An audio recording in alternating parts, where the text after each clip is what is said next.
પ્રભુના આભાર માનીએ છીએ આ સમયના માટે કે બહુ સુંદર સમય પ્રભુએ આપણને આપ્યો છે કે આજે સાંજે ફરીથી આપણે ઈશ્વરના ઘરમાં આવીને ઈશ્વરનું ભજન કરવા માટેની જે તક પ્રભુએ આપણને આપી છે, પ્રભુની સ્તુતિ કરીએ છીએ. કષ્ટમય સપ્તાહનો આજે છેલ્લો દિવસ છે, 7મો દિવસ, અને છેલ્લા 7 દિવસથી આપણે પ્રભુના વચનો શીખતા આવ્યા છીએ. કષ્ટમય સપ્તાહની અંદર પ્રભુ ઈસુ ખ્રિસ્ત જે પ્રભુ ઈસુએ આપણા માટે જે કર્યું છે અને એ બાબતો ઈશ્વરના વચનમાંથી આપણે જોતા આવ્યા છીએ. અને પ્રભુની સ્તુતિ કરીએ છીએ, પ્રભુનો આભાર માનીએ છીએ કે પ્રભુએ આપણા માટે ઉત્તમ વ્યવસ્થાઓ કરી છે અને એ ઉત્તમ વ્યવસ્થાઓ પ્રભુના નામને ધન્યવાદ આપીએ છીએ.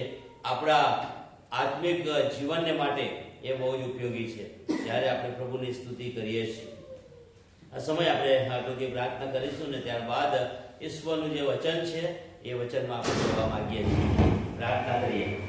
જીવતા પ્રભુ, અમે તમારો આભાર માનીએ છીએ આ સમયના માટે. પ્રભુ, તમે અમને આખા દિવસ દરમિયાન અમારી સાથે રહ્યા, અમારી સંભાળ અને અમારી કાળજી લીધી. આજે સાંજે પ્રભુ અમે તમારા ઘરમાં તમારી આરાધના અને તમારું ભજન કરવાને માટે ભેગા મળ્યા. પ્રભુ, આજે તક અને ઉત્સવ તમે અમને આપ્યો છે માટે તમારા નામને અમે ધન્યવાદ આપીએ છીએ. પ્રભુ, અમે આ કષ્ટમય સપ્તાહના માટે તમારો આભાર માનીએ છીએ. આ મોર તલાવ સીએનઆઈ ચર્ચમાં કષ્ટમય સપ્તાહની મીટિંગોનું આયોજન કરવામાં આવ્યું. આયોજનને માટે પ્રભુ તમારી સ્તુતિ કરીએ છીએ. પ્રભુ, અમે તમારો આભાર માનીએ છીએ કારણ કે આ જગતમાં તમે અમારા માટે આવ્યા, અમારા માટે દુઃખો અને કષ્ટ સહન કર્યા, અમારા માટે તમે ઠઠ્ઠા સહન કર્યા, અમારા માટે તમે નિંદા સહન કરી અને ઘણું બધું સહન કર્યું. એટલા માટે કે પ્રભુ અમને જીવન મળે અને ભરપૂર જીવન મળે. અને એ માટે પ્રભુ તમે આ જગતમાં આવ્યા માટે તમારા નામને ધન્યવાદ આપીએ છીએ. અમારી મધ્યે પ્રભુ તમે ઉદ્ધારનો માર્ગ મૂક્યો એટલા માટે કે પ્રભુ અમે તારણનો અનુભવ કરીએ, એટલા માટે કે પ્રભુ અમારો બચાવ થાય, અમારો છુટકારો થાય અને પ્રભુ અમે તમારા રાજ્યના ભાગીદાર બનીએ. અને માટેની સુંદર વ્યવસ્થા તમે અમારા માટે કરી. અમે તમારા નામને સ્તુતિ કરીએ છીએ. પ્રભુ, અમે આ સમયને તમારા હાથોમાં મૂકીએ છીએ. કષ્ટમય સપ્તાહનો આજે છેલ્લી રાત્રિ અમારા માટે છે. પ્રભુ, અમે તમારા વચનોનું મનન કરવા માંગીએ છીએ. પ્રભુ, અમારું જ્ઞાન એ તો સીમિત જ્ઞાન છે. અમારી બુદ્ધિ અને ડાપણ પ્રભુ તમારી સમક્ષ કોઈ વિશાળતા નથી. ત્યારે પ્રભુ અમે તમારી તરફ દ્રષ્ટિ કરતા પ્રાર્થના કરીએ છીએ. પ્રભુ, તમારો પવિત્ર આત્મા તમે અમને આપો.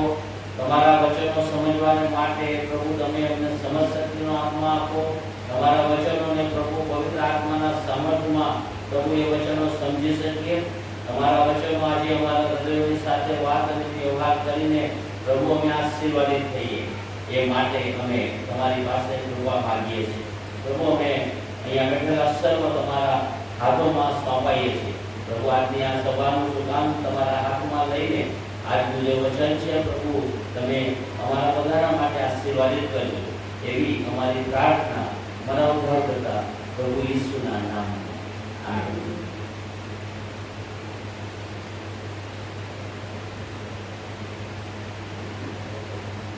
કષ્ટમય સપ્તાહ એ આપણી મધ્યે આવ્યું ને હવે આજે છેલ્લો દિવસ છે ને કષ્ટમય સપ્તાહ હવે પૂરું થઈ રહ્યું છે. અને આજે છેલ્લો કષ્ટમય સપ્તાહનો આજે છેલ્લો સંદેશો છે.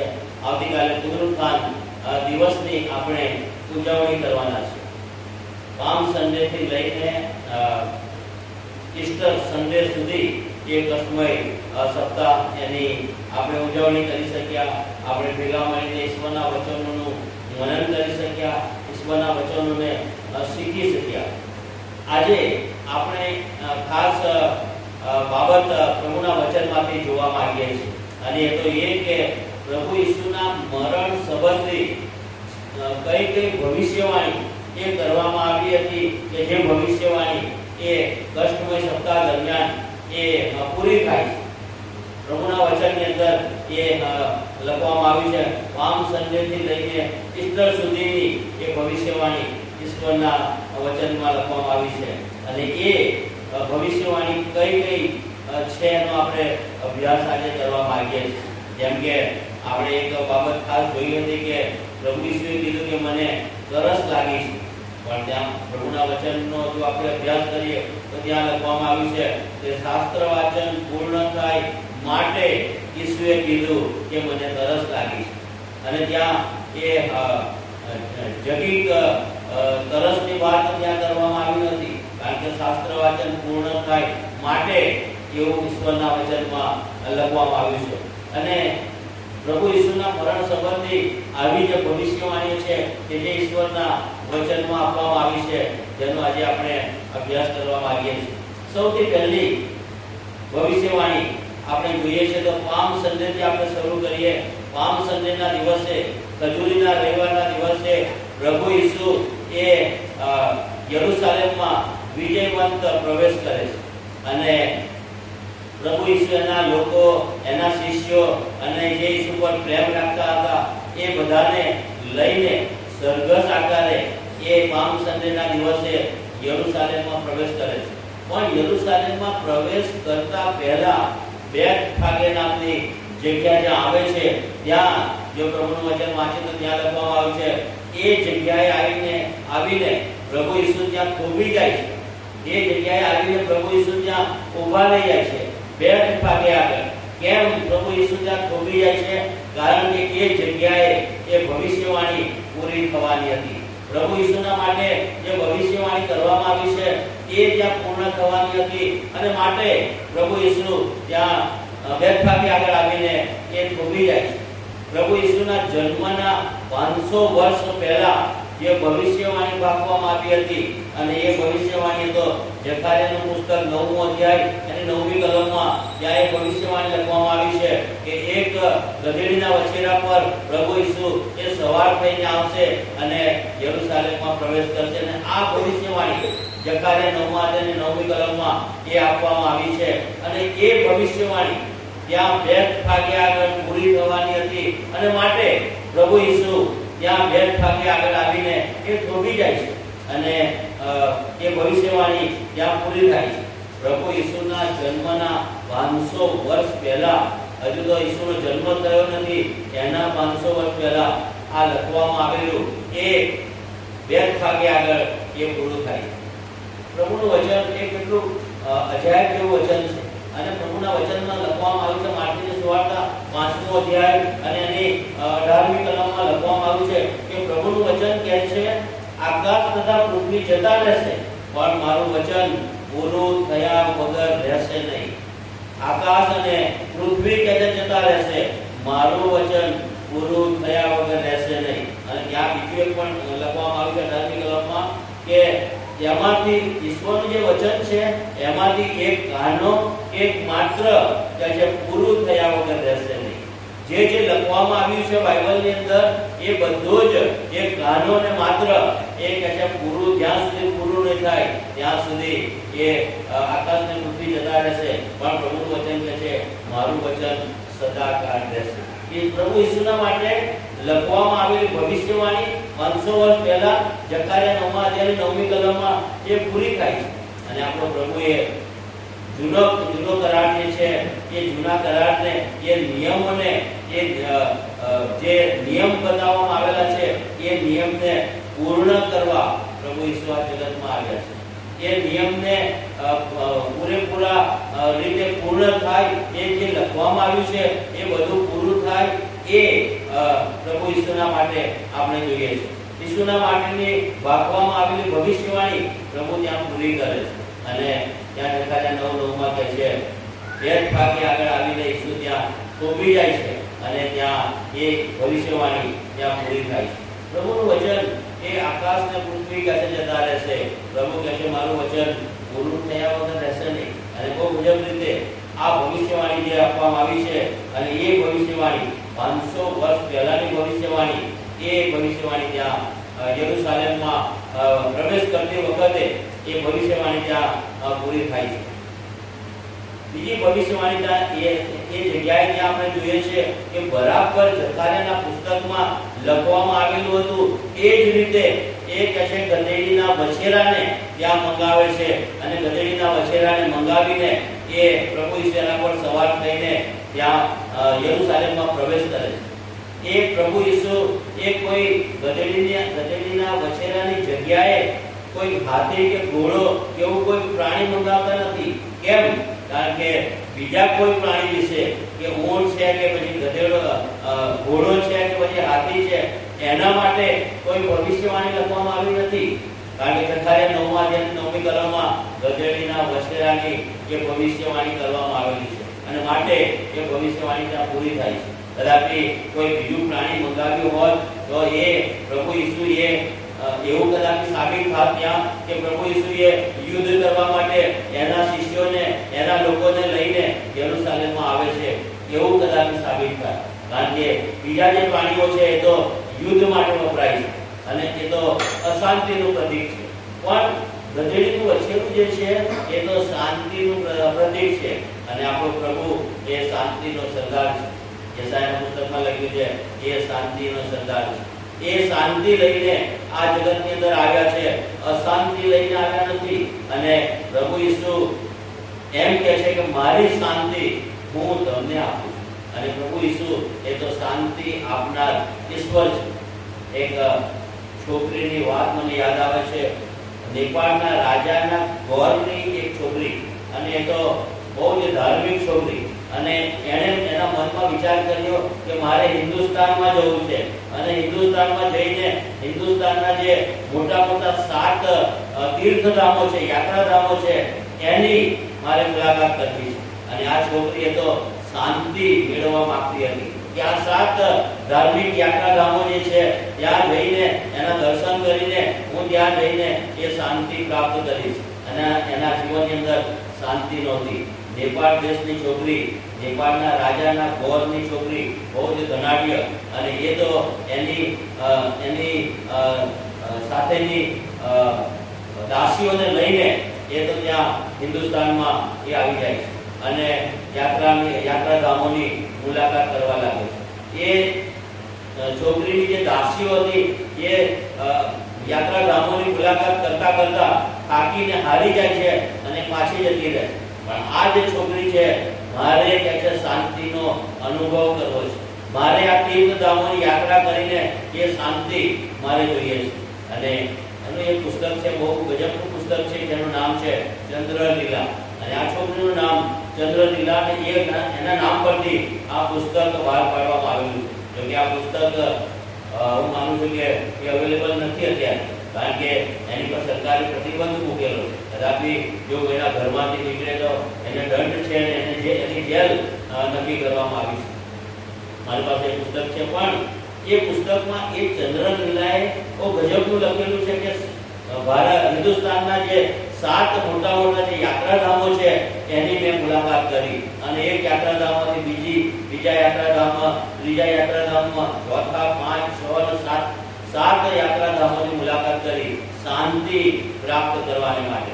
પણ એ ત્યાં લખેલી એના પુસ્તકમાં મને ક્યાંય કોઈ શાંતિ મળી નહીં અને છેલ્લે એણે વિચાર કર્યો કે મારે મારા દેશમાં નેપાળ પાછા જવું છે। બહુ જ નિરાશ થઈને એ પાછી જવા માંગતી હતી। એના મનની અંદર એ તમન્ના હતી, ઈચ્છા હતી કે હું હિન્દુસ્તાનમાં જઈશ, મને ચોક્કસ શાંતિ મળશે।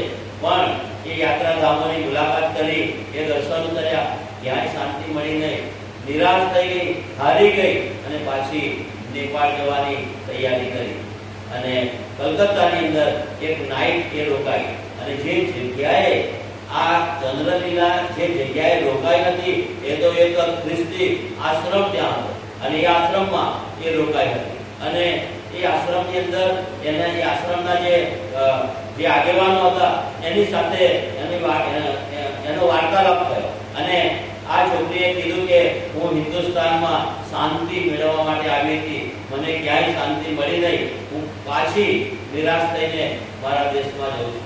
અને એ કલકત્તામાં એ જે આશ્રમમાં જે રોકાઈ હતી, ખ્રિસ્તી આશ્રમમાં, એના આગેવાનોએ ચંદ્રલીલાની સાથે વાત કરી ઈશ્વરના વચન દ્વારા અને બહુ ગજબની વાત એમની સાથે ચંદ્રલીલાની સાથે થઈ। એણે ઈશ્વરનું વચન એ સાંભળ્યું અને ત્યાં એના હૃદયની અંદર બહુ બહુ ગજબનું કામ પ્રભુએ કર્યું. અને એ રાત્રે સવારમાં એક નેપાળ જવાની હતી, એની આગલી રાત્રે એક ખ્રિસ્તી આશ્રમમાં આ ચંદ્રલીલાની સાથે પ્રભુએ વાત કરી અને ત્યારબાદ પ્રભુએ એના હૃદયને બદલી નાખ્યું. પ્રભુએ એની શાંતિ એ ચંદ્રલીલાને આપી. 7 જગ્યાએ મોટી મોટી યાત્રાધામોમાં એને મુલાકાત કરી, દર્શન કર્યા, ક્યાંય શાંતિ મળી નહીં. છેવટે છેલ્લા દિવસે પાછા નેપાળ જવાના આગલી રાત્રે એને એ કલકત્તાની અંદર એ પ્રભુએ એની સાથે વાત કરી અને શાંતિ મળી. અને ત્યાર પછી એણે એની સાક્ષી લખેલી છે કે પ્રભુએ કેવી રીતે મારી સાથે વાત કરી અને પ્રભુએ મને શાંતિ આપી. અને એની સાક્ષી ત્યાં ચંદ્રલીલા પુસ્તકની અંદર લખેલી છે. આપણો પ્રભુ એ શાંતિ આપનાર પ્રભુ છે.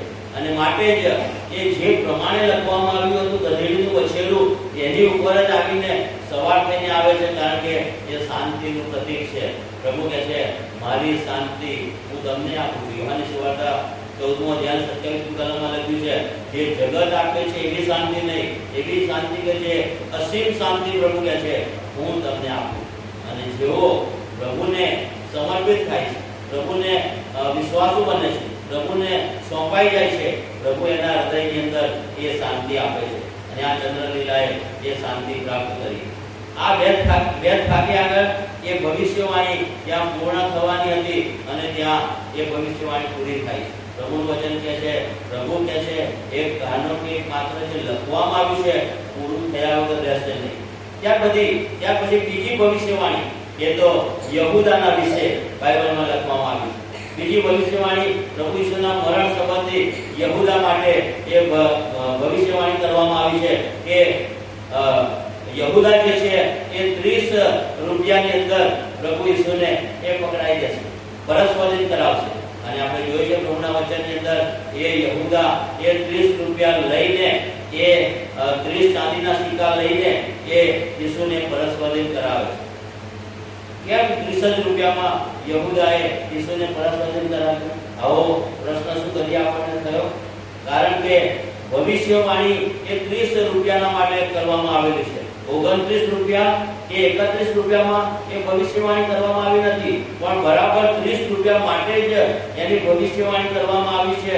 અને માટે એ 30 રૂપિયામાં એક યહૂદા ઈસુને એ પરસ્પરિત કરે છે. અને જકરિયાના પુસ્તકના 11મા અધ્યાયની અંદર એ ભવિષ્યવાણી લખવામાં આવી છે. 11મો અધ્યાય 12, 13 ને 14 કલમો જો તમે વાંચો તો ત્યાં આ ભવિષ્યવાણી લખવામાં આવી છે. જે પ્રેરિતોના કૃત્યનો પહેલો અધ્યાય એની 16મી કલમમાં એ ભવિષ્યવાણી ત્યાં પૂરી થાય છે. અને આપણે જોઈએ છે બહુ ગજબની ભવિષ્યવાણી. 30 રૂપિયામાં જે પ્રમાણે લખવામાં આવ્યું છે બરાબર એ જ રીતે ઈસુને પરસ્પરિત કરવામાં આવે છે, કારણ કે એ ભવિષ્યવાણી ત્યાં ભાગવામાં આવી હતી. ગીત શાસ્ત્ર એનો 69મો અધ્યાય એની 25મી કલમમાં ત્યાં આપણે ઈશ્વરના વચનમાં આપવામાં આવેલી ભવિષ્યવાણી ત્યાં જોઈએ છે. જે યહૂદા વિશે એ ભવિષ્યવાણી ત્યાં પૂરી થાય.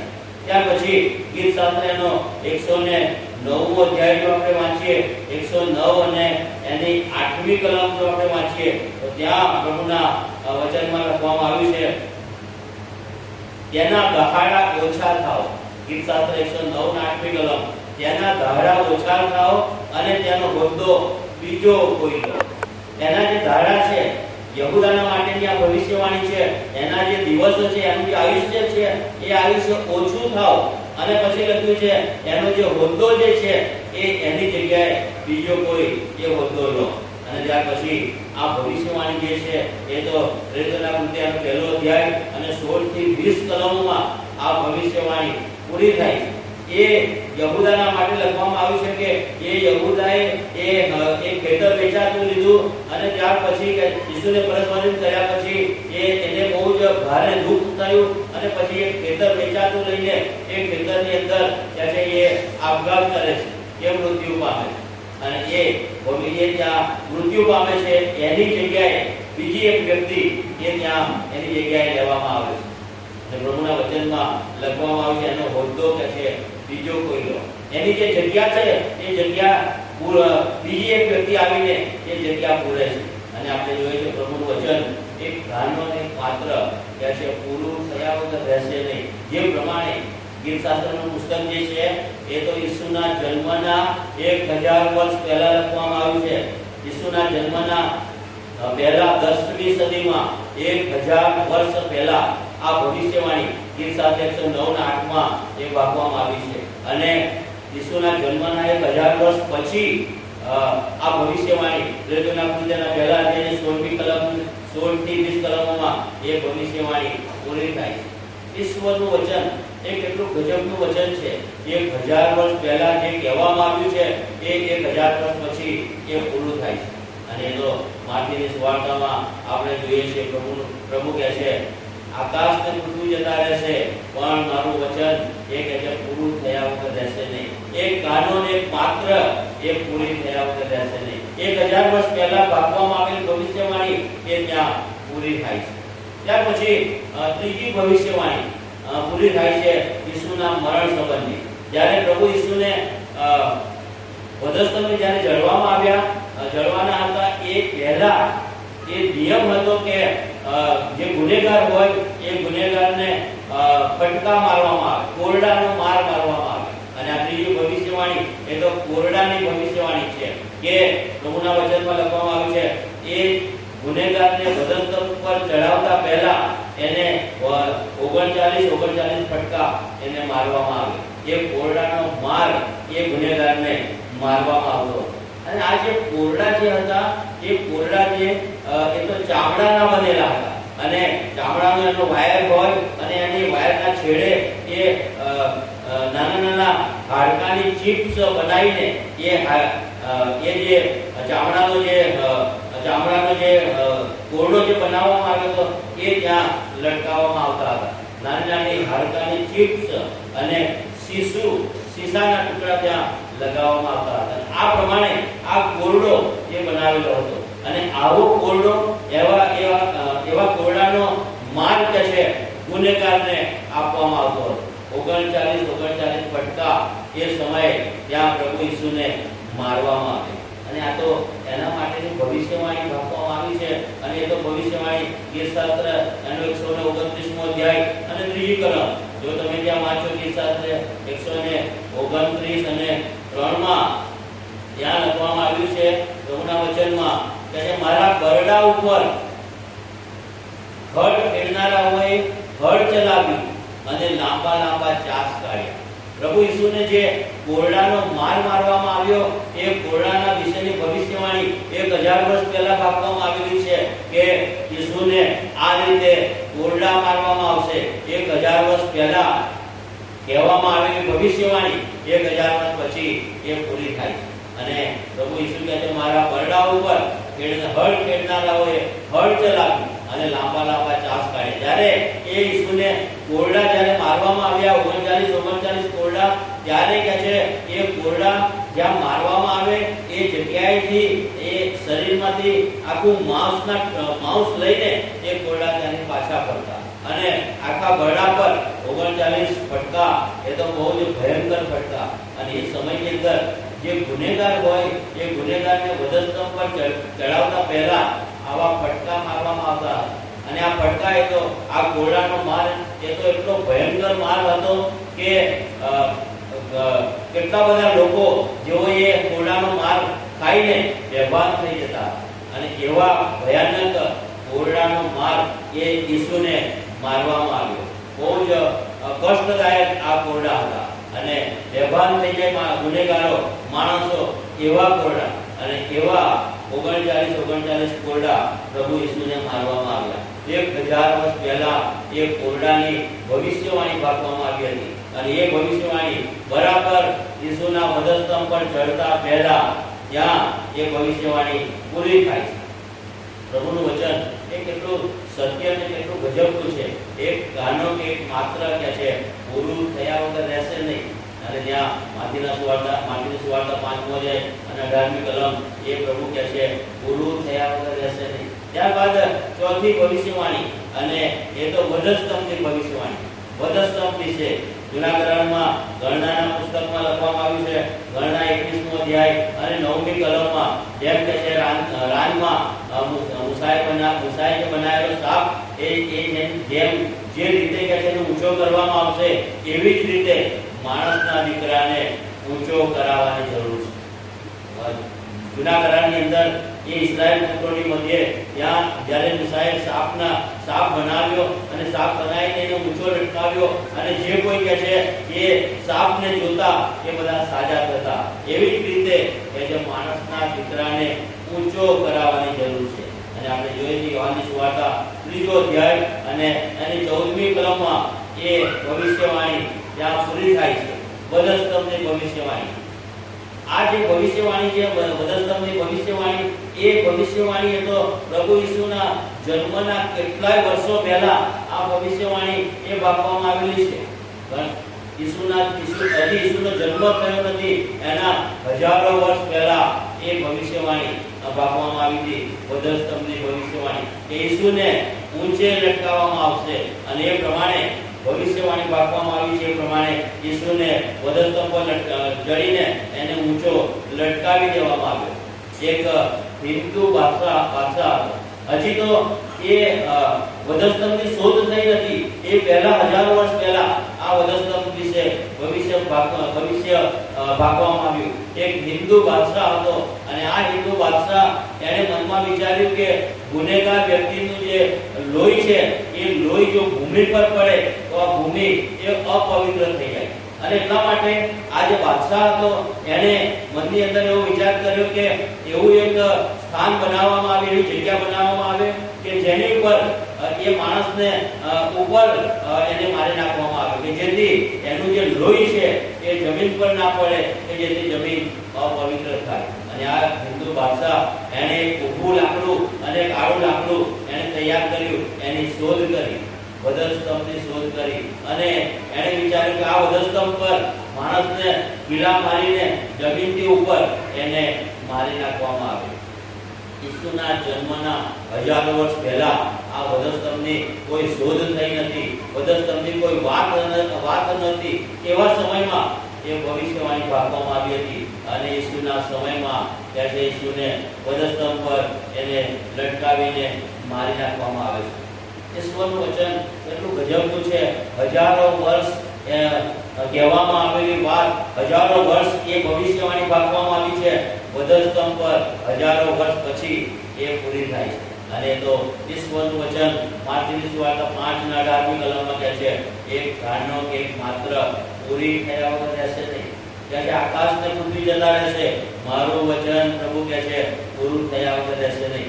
હજારો વર્ષ પહેલા ભાગવામાં આવેલી ભવિષ્યવાણી એ ત્યાં પૂરી થાય છે. ત્યારબાદ 5મી ભવિષ્યવાણી, અને એ 5મી ભવિષ્યવાણી એ તો એ છે હાડેસ અને કોવાણ. એ આવતીકાલે સવારે આ ભવિષ્યવાણી પૂરી થવાની છે. આવતીકાલે સવારે ઈસ્ટરના દિવસે હાડેસ અને કોવાણ વિશે એ ભવિષ્યવાણી આપવામાં આવેલી છે કે પ્રેરણા કૃતિના 2 અધ્યાય 27મી કલમમાં એ ભવિષ્યવાણી આપવામાં આવેલી છે કે એનો ઈસુનો જે દેહ છે એ દેહ કે છે એને કોવાણ લાગશે નહીં, એ હાડેસમાં એને રહેવા દેવામાં આવશે નહીં. અને આપણે જોઈએ કે પ્રભુ ઈસુને જ્યારે વધસ્તંભ પર ગોઠવાડીના દિવસે એને મારી નાખવામાં આવ્યો, ત્યાર પછી કે છે 3 દિવસ અને 3 રાત કે છે એ પૃથ્વીના પેટાળમાં રહેશે અને પૃથ્વીના પેટાળમાં રહીને એ ઈસ્ટરની વહેલી સવારે એ જીવતા થાય છે. એનો જે દેહ છે એ દેહ કે છે એને કોવાણ લાગતું નથી. માણસનું શરીર જે છે એ શરીર જો મૃત્યુ પામે તો 3 દિવસ પછી ચોથા દિવસે એના શરીરની અંદર એક કીડા પડવાની શરૂઆત થાય છે, એ કોવાણની શરૂઆત થાય છે. પણ પ્રભુ ઈસુ તો 4 દિવસને પણ ત્રીજા દિવસે એ તો સજીવન થયા અને એમના શરીરને કોઈ કોવાણ લાગ્યું નહીં. ભવિષ્યવાણી હજારો વર્ષ પહેલા ભાગવામાં આવેલી હતી, એ ઈસ્ટરના દિવસે પૂરી થાય. ઈશ્વરનું વચન ગજબનું વચન છે. ત્યારબાદ હાડકા વિશે ભવિષ્યવાણી ભાગવામાં આવી છે. પ્રભુ ઈસુના હાડકા વિશે, અને એ તો યોહાની ગીતશાસ્ત્રના 34મો અધ્યાય અને એની 20મી કલમ જો તમે વાંચો ત્યાં પ્રમાણે લખવામાં આવ્યું છે. ગીતશાસ્ત્ર 34 અને 20માં તે તેના સર્વ હાડકાનું રક્ષણ કરે છે. તેઓમાંનું એકે ભાંગવામાં આવતું નથી. તે તેના સર્વ હાડકાનું રક્ષણ કરે છે. અને આ તો પ્રભુ ઈસુના માટે ભવિષ્યવાણી આપવામાં આવી. અને ગીત શાસ્ત્રનું પુસ્તક હમણાં જ આપણે જોયું કે ઈસુના જન્મના 1000 વર્ષ પહેલા લખવામાં આવ્યું. 10મી સદીમાં, ઈસુના જન્મની 10મી સદીમાં, જન્મ પહેલા આ લખવામાં આવ્યું છે. એનો મતલબ કે 1000 વર્ષ પહેલા ઈસુના માટે એ લખવામાં આવ્યું છે. તેના સર્વ હાડકાનું રક્ષણ કરે છે. તેઓમાંનું એકે ભાંગવામાં આવતું નથી. પ્રભુ ઈસુને જ્યારે વધસ્તંભે લટકાવી દીધા ત્યારે પ્રભુ ઈસુના વધસ્તંભની બંને બાજુ એ બે ચોરને પણ વધસ્તંભ પર લટકાવી દેવામાં આવ્યા હતા. અને ત્યાં કે છે એ સમયે એ જે પાસ્કાનો સમય આવે છે ત્યારે એ શરીર એ ઉપર લટકેલા ના રહે માટે એ નિયમ યહૂદીઓમાં રૂબીઓમાં એ નિયમ હતો કે એ ઈસુનું જે ઈસુના જે શરીર છે એ ગુનેગારનું જે શરીર છે એ વધસ્તંભ પર લટકેલું રહે નહીં, એને નીચે ઉતારી દેવામાં આવે. અને ત્યાં ચોરની પાસે જ્યારે આવે છે ત્યારે આ બંને ચોરના પગ ત્યાં ભાંગી નાખવામાં આવે છે. અને પગ ભાંગી નાખે એટલે એનું જે શરીર જે છે એ આખું વધસ્તંભ પરથી નીચે લપડી પડે. અને એ પગ પર જે વજન આવતું હતું તેના લીધે એ ગુનેગાર જીવતા હતા, પણ પગ ભાંગી નાખવામાં આવે ત્યારે એ ગુનેગાર જે છે એ આખું એનું શરીર લપડી પડે અને ત્યાં એ મૃત્યુ પામે. પ્રભુ ઈસુની પાસે જ્યારે સૈનિકો આવ્યા ત્યારે પ્રભુ ઈસુને જ્યારે એમણે જોયા ત્યારે પ્રભુ ઈસુએ તો વધસ્તંભ પર મૃત્યુ પામેલા હતા. અને માટે ત્યાં પ્રભુના વચનમાં લખવામાં આવ્યું છે કે એના પગ ભાંગવામાં આવ્યા નહીં, કારણ કે ઓલરેડી એ વધસ્તંભ પર મૃત્યુ પામેલા હતા.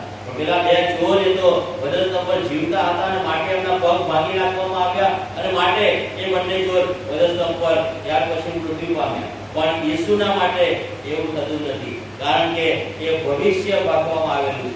ઈસુના જન્મના 1000 વર્ષ પહેલા એ લખવામાં આવ્યું છે કે તેઓમાંનું એકે હાડકું ભાંગવામાં આવતું નથી. પ્રભુનું વચન એ કેટલું ગજબનું વચન છે. યોહાનની સુવાર્તા 19મો અધ્યાય અને એની 33મી કલમમાં એના એ વિશે ખાસ લખવામાં આવ્યું છે. પગ ભાગવાની જે વાત છે એ યોહાનની સુવાર્તામાં આપણે ત્યાં જોઈએ છે. અને ઈસુના માટેની એ ભવિષ્યવાણી એ ત્યાં પૂરી થાય છે. ત્યારબાદ 7મી ભવિષ્યવાણી, અને એ તો ઈસુના જબ્બાની ભવિષ્યવાણી. ઈસુએ જે જબ્બો પહેરેલો હતો એ તો જબ્બો કે છે આખો સીવણ વગરનો હતો, અને એ આખો જબ્બો એ પ્રભુ ઈસુ એ પહેરતા હતા. અને એ જબ્બાના વિશે પણ એ ભવિષ્યવાણી આપવામાં આવી કે એ ઈસુનો જબ્બો કે છે કાઢીને એને બીજા રંગીન કપડાં પહેરાવવામાં આવશે અને ત્યાર પછી એને વધસ્તંભે જડી દેવામાં આવશે. અને એ જે જબ્બો જે છે જેના શરીર પરથી ઉતારી લેવામાં આવ્યો એ જબ્બાના માટેની ભવિષ્યવાણી બાઇબલમાં લખવામાં આવી છે કે એના માટે જબ્બાને માટે ચીઠીઓ નાખવામાં આવે અને એ સૈનિકો ચીઠીઓ નાખે અને જેના નામનો એ જબ્બો નીકળે એ સૈનિક એ જબ્બો એના ઘરે લઈ જાય. ગીત શાસ્ત્ર 22મો અધ્યાય અને એની 18મી કલમ જો તમે વાંચો, ગીત શાસ્ત્ર 22 ને 18, કે ત્યાં એ ભવિષ્યવાણી ત્યાં ભાગવામાં આવેલી છે. અને ત્યાં પ્રમાણે લખવામાં આવ્યું છે 18મી કલમમાં, તેઓ માહોમાહે મારા લુગડા વહેંચી લે છે અને મારા જબ્બાને માટે તેઓ ચીઠીઓ નાખે છે. આ ભવિષ્યવાણી બાઇબલમાં આપણે જોઈએ છે. યોહાનની સુવાર્તા 19મો અધ્યાય અને 23, 24 અને 25મી કલમમાં ત્યાં લખવામાં આવ્યું છે એ સૈનિકોએ એ ઈસુના જબ્બાને માટે ચીઠીઓ નાખી અને ચીઠીઓ નાખીને જેના નામની ચીઠી નીકળી એ સૈનિક એ ઈસુના જબ્બાને લઈ જાય છે. ઈસુના જન્મના 1000 વર્ષ પહેલા ઈસુના જબ્બાની ભવિષ્યવાણી આપવામાં આવી હતી. પ્રભુનું વચન એ કેટલું ગજબનું વચન છે કે 1000 વર્ષ પહેલા કહેવામાં આવેલું એ ઈસુના જન્મના 1000 વર્ષ પછી એ વધસ્તંભ પર જ્યારે ચડે છે ત્યારે આ ભવિષ્યવાણી ત્યાં પૂરી થાય છે. અને એ જબ્બાને માટે કહે છે ચીઠીઓ નાખવામાં આવે છે અને ઈશ્વરનું વચન ત્યાં જે ભાગવામાં આવેલું છે ભવિષ્યવાણીના રૂપમાં એ ત્યાં પૂરું થાય છે. બહુ ગજબ ઈશ્વરનું વચન છે કે જે પૂરું થયા વગર કે છે રહેશે નહીં. એક કાનો કે માત્ર જે એમાં લખેલું છે એ પૂરું થયા વગર રહેશે નહીં. આ જબ્બાની જે વાત જે છે એ જબ્બાની વાત એવો ગજબની વાત છે. જો તમે એનો ઇતિહાસ જો વાંચો ઇતિહાસને, જો એનો અભ્યાસ કરો તો જબ્બાના માટે ખૂબ ગજબની વાત છે. અને એક પુસ્તક પણ એનું બહાર પાડવામાં આવ્યું છે, એનું નામ છે ધી રોગ, અને નવા કરાર જેટલું જાડું એ પુસ્તક છે ધી રોગ. કદાચ કોઈ તમને મળે તો તમે ચોક્કસ એ પુસ્તકને વાંચજો. ખૂબ ગજબની વાત એ જબ્બાની એ ધી રોગ પુસ્તકમાં લખેલી છે. અને કહે છે જે સૈનિક ચીટીઓ નાખી અને જે સૈનિકનું નામ નીકળ્યું એ સૈનિક કે છે એ જબ્બાને એના ઘરે લઈ જાય છે. અને એ સૈનિક એ જબ્બો જે છે એ જબ્બાને ઘરે લઈ જઈને એ જબ્બાને શું કરે તો કે એને વાળીને એને એના ઘરમાં જે માળિયું હતું એ માળિયા પર મૂકી દીધો. અને ત્યાર પછી કે છે ઘણા બધા વર્ષો વીતી ગયા. આ ધી રોગ પુસ્તકમાં આ ઇતિહાસની વાત, જબ્બાની વાતને લખેલી છે. ઘણા બધા વર્ષો વીતી ગયા અને એ જે સૈનિક જે છે એ સૈનિક જ ભૂલી ગયો કે ઘણા બધા વર્ષ પહેલા આ રીતે એ જબ્બાને માટે ચીઠીઓ નાખીને એ ચીઠી મારા નામની નીકળીને જબ્બો મને મળ્યો ને જબ્બો મેં એ માળિયા પર મૂકેલો છે. એ વાતને આખો ભૂલી ગયો. વર્ષો વીતી ગયા. વર્ષો વીતી ગયા પછી આ સૈનિક જે છે એ સૈનિકે એને યાદ આવ્યું કે ઘણા બધા વર્ષો પહેલા એક નિર્દોષ વ્યક્તિને વધસ્તંભ પર મારી નાખવામાં આવ્યો હતો. અને એ વાતનું એને બહુ દુઃખ થયું. અને ઘણા બધા વર્ષો પછી એના હૃદયની અંદર એ આઘાત થયો કે એ સૈનિકને, એ ઈસુને જે નિર્દોષ હતો એને અમે ખીલા મારીને વધસ્તંભ પર જડીને મારી નાખ્યો. અને આ સૈનિકને ઘણા બધા વર્ષો પછી એ ફિલિંગ થયું, એ દુઃખ થયું અને માટે એ આપઘાત કરવા માંગતો હતો. અને એ સૈનિક એ નિર્દોષ વ્યક્તિનું લોહી કે છે લોહી વહેવડાવવામાં આવ્યું. એમાં કે છે મારો હાથ હતો એક સારા અને નિર્દોષ ને નિષ્કલંક વ્યક્તિને કે છે મેં મારી નાખ્યો. અને એને દુઃખ થયું ને પોતે આપઘાત કરવા માંગતો હતો. એને ચપ્પુ એના હાથમાં લીધું અને ચપ્પુ લઈને એક હાથ એને લાંબો કરીને એનો જે માળિયું હતું એ માળિયા પર એક હાથ મૂક્યો અને એક હાથમાં એના ચપ્પુ હતું. અને જેવો એને એ માળિયા પર હાથ મૂક્યો એના શરીરની અંદર ધ્રુજારી આવી. અને સખત ધ્રુજારી આવીને એ તો એકદમ આશ્ચર્યચકિત થઈ ગયો કે આ ધ્રુજારી એ કેવી રીતે મારા શરીરમાં આવી. અને એને ત્યાંથી હાથ લઈ લીધો માળિયા પરથી. અને પછી થોડી વાર પછી એ ચપ્પાને લઈને એ પોતે આપઘાત કરીને મારવા જતો હતો. ત્યાં ફરીથી પાછો એનો હાથ ઉપર માળિયા પર ગયો અને ત્યાં ફરીથી એને શરીરની અંદર કંઈક ધ્રુજારી થઈ અને કંઈક અજુગતું એના શરીરની અંદર એ અનુભવવા લાગ્યો. અને ત્યાર પછી 2-3 વાર આવું થયું એટલે આ સૈનિક વિચાર કરવા લાગ્યો કે હું જ્યારે ઉપર હાથ મૂકું છું ત્યારે જ કેમ મને આવું થાય છે. ત્યાંથી હું હાથ નીચે લઈ લઉં છું ત્યારે મને કોઈ એવું કોઈ ફિલિંગ થતું નથી, પણ જ્યારે હાથ મૂકું ત્યારે જ કેમ થાય. અને આ જે સૈનિક હતો જે આપઘાત કરવા માંગતો હતો એ સૈનિકે ચપ્પુ મૂક્યું અને એક સ્ટૂલ મૂક્યું અને સ્ટૂલ મૂકીને ઉપર જોયું કે ઉપર મારો હાથ જાય છે ત્યારે કેમ આવું થાય છે. ઉપર એવી કઈ વસ્તુ છે કે જેનાથી મને આવું થાય. અને આ સૈનિકે તો સ્ટૂલ મૂકીને ઉપર ચડ્યો ત્યારે કંઈક કપડા જેવું એને દેખાયું. એની પર બધી પુષ્કળ ધૂળ લાગેલી હતી. એ કઈ વસ્તુ છે એ જ એને ખબર નહોતી. ખબર ના પડી. અને ત્યાર પછી એ વસ્તુને એ નીચે ઉતારે છે. ત્યારે બાજુ ધૂળ લાગેલી હતી. કારણ કે ઘણા બધા વર્ષો પહેલા એ જબ્બો ત્યાં મૂકેલો હતો અને આખો ધૂળથી એ જબ્બો એ આખો ઢંકાઈ ગયો હતો. અને નીચે ઉતારીને એ જબ્બાને ખંખેરે છે અને ખંખેરીને આખો ખોલે છે. ત્યારે એ જુએ છે કે આ જબ્બો એ તો ઈસુનો જબ્બો છે કે જેને ઘણા બધા વર્ષ પહેલા એ ઈસુને વધસ્તંભ પર અમે ખીલા મારીને મારી નાખ્યો. અને ત્યાં એને એ યાદ આવ્યું અને એ જે આઘાત જે હતો અને આઘાત પરથી એ દિવસે એના એ જબ્બો જ્યારે એના હાથમાં આવ્યો એના શરીરની અંદર કંઈક અલગ પ્રકારની કંઈક ફિલિંગ એને થવા લાગી. અને એને વિચાર આવ્યો કે મારે આપઘાત કરવો નથી. અને ત્યાં એ જબ્બાના દ્વારા પ્રભુએ એના હૃદયની સાથે વાત કરી અને એનું હૃદય બદલી નાખ્યું. અને એ વ્યક્તિ એ જે સૈનિક હતો જેણે ઈસુને ખીલા મારીને વધસ્તંભે જડી દીધો હતો એ દિવસે એ સમયે એ ત્યાં ઈસુને પોતાનું જીવન સોંપી દે છે. અને એનું જીવન એ ઈસુના નામને લીધે બચી જાય છે. કદાચ એ જબ્બો એને જો હાથ ઉપર ના મૂક્યો હોત, એ જબ્બા પર એનો હાથ ના ગયો હોત, તો એ પોતાના શરીરને ચપ્પુ મારીને એને મારી નાખ્યું હોત. પણ એ જબ્બો વર્ષો વીતી ગયા પછી એ જબ્બો કે છે એના હાથમાં આવ્યો અને એનું જીવન એ આપઘાતથી બચી ગયું. પ્રભુનું વચન બહુ ગજબનું વચન છે. એ જબ્બાના માટે કે છે તેઓએ ચીઠીઓ નાખી અને જે સૈનિકના નામની ચિઠ્ઠી નીકળી એ સૈનિકને એ જબ્બો આપી દેવામાં આવ્યો અને જબ્બો ઘરે લઈ ગયો. ઘણા બધા વર્ષો પછી એ સૈનિક જેણે ઈસુને મારી નાખ્યો, જેણે ઈસુને વધસ્તંભે ચડી દીધો, એ સૈનિકનું જીવન ત્યાં એ જબ્બાના લીધે વર્ષો પછી એ બચી જાય છે. પ્રભુનું વચન એ બહુ ગજબનું વચન છે. ભવિષ્યવાણીઓ જે બાઇબલમાં આપવામાં આવી છે, લખવામાં આવી છે, એ બધી ભવિષ્યવાણીઓ એક ભવિષ્યવાણી એ ઈસુના મરણ સંબંધેની પૂરી થાય છે. અને એટલા માટે ત્યાં માર્કની સુવાર્તા 5માં જેમ લખવામાં આવ્યું છે, પ્રભુ કહે છે આકાશ ને પૃથ્વી જતા રહેશે, મારું વચન કે છે પૂરું થયા વગર રહેશે નહીં. એમાંનો એક કાનો કે એક માત્ર પૂરું થયા વગર રહેશે નહીં. અને ઈસુના મરણ સંબંધીની બધી જ ભવિષ્યવાણીઓ જે બાઇબલમાં હજારો વર્ષ પહેલા આપવામાં આવી હતી એ ભવિષ્યવાણી એ પૂરી થાય છે. અને આ કષ્ટમય સપ્તાહની અંદર જે લખવામાં આવેલી આપવામાં આવેલી ભવિષ્યવાણી એ બધી જ ભવિષ્યવાણી પૂરી થાય છે. અને એ તો ઈશ્વરનું જે વચન છે એ કેટલું સત્ય છે એ સાબિત કરે છે. ઈશ્વરનું વચન કેટલું ગજબનું વચન છે કે જે કષ્ટમય સપ્તાહની અંદર એ ભવિષ્યવાણી પૂરી થાય છે અને સાબિત કરે છે ઈશ્વરનું વચન એ સત્ય વચન છે.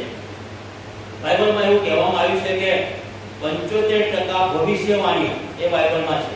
આખા બાઇબલની અંદર 75% ભવિષ્યવાણીઓ, અને એ 75% ભવિષ્યવાણીઓ એમાંની 75% કરતા વધારે ભવિષ્યવાણીઓ એ પૂરી થઈ ગઈ.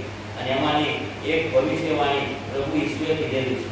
પ્રભુ ઈસુ જ્યારે એમનો એ પુનરુત્થાન પામ્યા અને ત્યાર પછી 40 દિવસ સુધી આ પૃથ્વી પર રહ્યા અને 40 દિવસ દરમિયાન એ પ્રભુ ઈસુએ એ પુષ્કળ લોકોને દર્શન આપ્યું. અને ત્યાર પછી કહે છે પ્રભુ ઈસુનું સ્વર્ગારોહણ થાય છે ત્યારે પ્રભુ ઈસુ એ કહે છે એના શિષ્યોને જે પ્રમાણે કે હું જઉં છું એ પ્રમાણે હું પાછો આવીશ.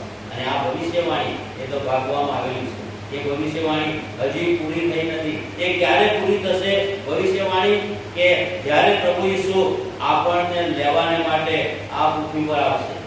એ જૈતુન પર્વત પર ઈસુએ એના શિષ્યોને ત્યાં ભેગા કર્યા અને એના શિષ્યો ત્યાં ભેગા થયા અને ત્યાં પ્રભુનો દૂત આવ્યો અને કહે છે જે પ્રમાણે તમે ઈસુને જતા જુઓ છો એ જ પ્રમાણે એક દિવસે એ પાછો આવવાનો. અને એ તો ભવિષ્યવાણીના રૂપમાં ત્યાં કહેવામાં આવ્યું છે. એ ભવિષ્યવાણી પ્રભુ ઈસુ જ્યારે આ જગતમાં આવશે ત્યારે પૂરી થશે. ઈસુ એક દિવસે આપણને લેવાને માટે એ આ જગતમાં આવવાના છે. અને આ ભવિષ્યવાણી એ તો ચોક્કસ પૂરી થશે. આટલી બધી ભવિષ્યવાણીઓ ભાગવામાં આવેલી એ બધી જ પૂરી થઈ તો આ ભવિષ્યવાણી એ કેમ પૂરી નહીં થાય? અને ચોક્કસ એક દિવસ એવો આવશે જે દિવસે પ્રભુ આપણને લેવા આવશે ત્યારે એ ભવિષ્યવાણી પૂરી થશે. ત્યારે શું આ દિવસોની અંદર આપણે પ્રભુને મળવાને માટે તૈયાર થયા છે? આ એક બહુ મોટો પ્રશ્ન આપણા માટે ગંભીર પ્રશ્ન છે કે ઈસુનું આગમન જ્યારે થશે ત્યારે આપણે એ પહેલા એ આગમનને માટે આપણે તૈયાર થયા છીએ? એ જે ભવિષ્યવાણી જે પૂરી થવાની છે એના માટે આપણે તૈયાર છીએ? અને પ્રભુનું વચન એ તો એમ કહે છે કે પ્રભુ ગમે ત્યારે આવશે. એ તો કહે છે ચોરની માફક આવશે. એ તો અચાનક આવી જશે. અને જે તૈયાર હશે, જે પ્રભુને મળવાને તૈયાર હશે એ પ્રભુની સાથે ઉપર જશે. ત્યારે આ દિવસોમાં શું આજે આપણે પ્રભુને મળવાને માટે તૈયાર છીએ? શું પ્રભુને આપણે ખરેખર આપણું જીવન સમર્પિત કરી દીધું છે? પ્રભુ ગમે ત્યારે આવે. બાઇબલ કહે છે એ તો ચોરની માફક આવશે, અચાનક આવશે. આજે રાત્રે પણ પ્રભુ ઈસુનું આગમન થાય. આજે રાત્રે આવતીકાલે સવારે પણ પ્રભુ ઈસુનું આગમન થાય. શું આપણે તૈયાર છીએ પ્રભુને મળવા માટે? ભવિષ્યવાણી બધી જ પૂરી થઈ ગઈ છે. એક કાનો કે માત્ર પૂરું થયા વગર એ રહેશે નહીં. પ્રભુ કહે છે આકાશ ને પૃથ્વી જતા રહેશે, મારું વચન એ પૂરું થયા વગર રહેશે નહીં. અને ઈશ્વરનું વચન એ શબ્દ કાનો ને માત્ર એ આજે પૂરું થઈ ગયું છે. અને પ્રભુ પાછા આવવાના છે ત્યારે આપણે એ વિશ્વાસ ધરાવીએ છીએ કે મને લેવા મળીને લેવા પ્રભુ ઈસુ આવવાના છે. અને એ માટે આપણે તૈયાર થઈએ, આપણે તૈયાર રહીએ, એ બહુ અગત્યનું છે. આજની સુવાર્તાના 25મા અધ્યાયની અંદર 10 કુમારિકાઓનું દ્રષ્ટાંત બતાવવામાં આવ્યું છે. 10 કુમારિકાઓમાંથી 5 મૂર્ખ હતી અને 5 જે બુદ્ધિમાન હતી.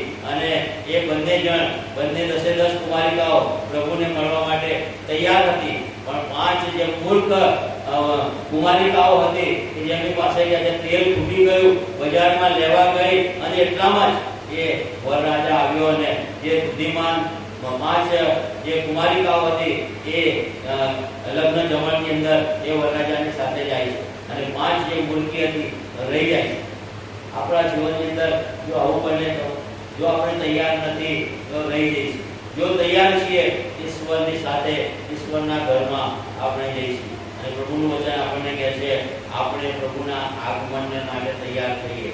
અચાનક આવશે, ચોરની માફક આવશે, કહીને આવશે નહીં. અને માટે જો તૈયાર નથી તો રહી જઈશું. અને એટલા માટે પ્રભુનું વચન આપણને સચેત કરે છે કે પ્રભુનું આગમન એ ચોરની માફક થવાનું છે, અચાનક થવાનું છે. માટે આપણે આ દિવસોમાં પ્રભુને મળવાને માટે તૈયાર થઈએ. પ્રભુને આપણે સમર્પિત થઈ જઈએ. પ્રભુને આપણે આપણું જીવન સોંપી દઈએ. પ્રભુનો માર્ગ જે છે કે જેમાં આપણા માટે સલામતી છે, પ્રભુનો માર્ગ જે છે જો આપણે એને અપનાવ્યો છે, આપણે ઈશ્વરના ઘરમાં, ઈશ્વરના રાજ્યમાં આપણે જઈ શકીએ. પણ જો પ્રભુને આપણે સમર્પિત થયા નથી, નામદારી ખ્રિસ્તી જીવન જીવીએ છે, પ્રભુના રાજ્યમાં જવા માટે આપણે સક્ષમ નથી. જો આપણે પ્રભુને મળવા તૈયાર નથી તો. અને માટે પ્રભુનું વચન આજે રાત્રે આપણને એ સચેત કરે છે કે આપણે પ્રભુને મળવાને માટે તૈયાર થઈએ. અને જો તૈયાર છીએ, અચાનક ગમે ત્યારે પ્રભુનું આગમન થશે, ઈશ્વરની સાથે, ઈશ્વરના ઘરમાં આપણે જઈશું. અને માટે આજે રાત્રે પ્રભુ આપણને કહે છે કે આપણે તૈયાર રહીએ. 5 મૂર્ખ કુમારિકાઓની માફક નહીં, પણ 5 બુદ્ધિમાન કુમારિકાઓની માફક આપણે તૈયાર રહીએ. જેથી અચાનક પ્રભુનું આગમન થાય, પ્રભુની સાથે, ઈશ્વરના ઘરમાં આપણે જઈ શકીએ. પ્રભુ આપણી સહાય કરે, મદદ કરે કે રોજે રોજ પ્રભુના માર્ગમાં ચાલીને પ્રભુને મળવાને માટે આપણે તૈયાર રહીએ. અચાનક પ્રભુનું આગમન થાય તો આપણા માટે કોઈ ચિંતાનો વિષય રહે નહીં. પણ જો તૈયાર નથી તો આપણા માટે બહુ જ દુઃખદ બાબત છે. પ્રભુને આપણે આપણું જીવન સમર્પિત કરી દઈએ અને પ્રભુના આગમનને માટે આપણે તૈયાર થઈએ. પ્રભુ આ વચનો સમજવાને માટે આપણી સહાય અને આપણી મદદ કરે. પ્રાર્થના કરીએ. જીવંત અને મહાન પ્રભુ, અમે તમારો આભાર માનીએ છીએ, તમારી સ્તુતિ કરીએ છીએ. તમે આ જગતમાં અમારા માટે આવ્યા. કષ્ટમય સપ્તાહ દરમિયાન આજથી 2000 વર્ષ પહેલા પ્રભુ તમે અમારા માટે જે કષ્ટ અને દુઃખો સહન કર્યા, પ્રભુ તમારા મરણ સંબંધી જે ભવિષ્યવાણીઓ વચનમાં ભાગવામાં આવેલી, એ બધી જે ભવિષ્યવાણીઓ અક્ષરે અક્ષર, નાનો માત્ર એ તમારા મરણ સંબંધી પૂરી થાય છે. અને પ્રભુ એ તમારું વચન કેટલું સત્ય છે એ સાબિત કરે છે. આજે પ્રભુ તમારા વચનમાં અમે વાંચીએ છીએ તમારું આગમન જ્યારે નજીક છે. તમે તમારા વચનમાં કહ્યું છે અચાનક આગમન થશે, ચોરની માફક આગમન થશે. અને તમે અમને સચેત કર્યા છે કે તમે જાગૃત રહો, તમે આગમનને માટે તૈયાર રહો. જો પ્રભુ આજે અમે તૈયાર નથી તો પ્રભુ અમે તમને સમર્પિત થઈએ છીએ. આજે રાત્રે પ્રભુ જો હજી અમે તમારા વિશ્વાસમાં કે તમારા માર્ગમાં નથી, તમારા વિશ્વાસમાં કાચા છીએ, નબળા છીએ, તો આજે રાત્રે પ્રભુ અમે તમને સમર્પિત થઈએ છીએ. આજે રાત્રે પ્રભુ તમે અમારા હૃદયની સાથે વાત અને વ્યવહાર કરો જેથી પ્રભુ અમે તમને સમર્પિત થઈએ, તમારા આગમનને માટે તૈયાર થઈએ. અને એમ પ્રભુ તમારી જે ઈચ્છા છે કે સર્વ લોકોનું તારણ થાય, સર્વ લોકો તમારા રાજ્યમાં આવે, એ ઈચ્છા એ પરિપૂર્ણ થાય. એ માટે પ્રભુ તમે અમારી સહાય અને અમારી મદદ કરજો. પ્રભુ અમે તમને આધીન થવા માંગીએ છીએ. અમે પસ્તાવા સાથે પ્રભુ તમને સમર્પિત થવા માંગીએ છીએ. પ્રભુ અમે તમારા રાજ્યના ભાગીદાર થવા માંગીએ છીએ. હજી સુધી પ્રભુ અમે જો વ્યક્તિગત રીતે તમારી ઓળખ નથી પામ્યા તો પ્રભુ આજે રાત્રે અમે તમારી ઓળખ પામવા માંગીએ છીએ. આજે રાત્રે પ્રભુ અમે તમને સમર્પિત થવા માંગીએ છીએ. આજે રાત્રે પ્રભુ અમે તમારા આગમનને માટે તૈયાર થવા માંગીએ છીએ. પ્રભુ તમે અમારી સહાય અને મારી મદદ કરજો. આ સમય આપણે 2 મિનિટ શાંત રહીએ અને આપણા હૃદયની સાથે આપણે વાત કરીએ. આપણા હૃદયને પૂછીએ કે શું હું પ્રભુના આગમનને માટે પ્રભુને મળવાને માટે હું આજે તૈયાર છું. આપણી આંખોને બંધ રાખીએ, આપણા હૃદયની સાથે વાત કરીને વ્યવહાર કરીએ, સમીક્ષા કરીએ, આપણા જીવનનું અવલોકન કરીએ કે શું હું ખરેખર પ્રભુને મળવાને માટે આજે રાત્રે તૈયાર છું. જો આજે રાત્રે પ્રભુનું આગમન થાય તો હું પ્રભુની સાથે પ્રભુની સંગતમાં ઈશ્વરના રાજ્યમાં જઈશ. એ ખાતરી આજે આપણી પાસે છે. જો એ ખાતરી નથી તો આજે રાત્રે આપણે એ ખાતરી પામી લઈએ. અચાનક પ્રભુનું આગમન થશે, અચાનક પ્રભુ આવશે, ત્યારે આપણને એ સમય એ દુઃખદાયક સમય રહેશે નહીં, કારણ કે આપણે પ્રભુને સમર્પિત થયા છીએ. આજે રાત્રે પ્રભુ 2 મિનિટ આપણે આપણા હૃદયની સાથે વાત કરીએ, અવલોકન કરીએ, સમીક્ષા કરીએ કે મારું જીવન શું પ્રભુને સમર્પિત છે.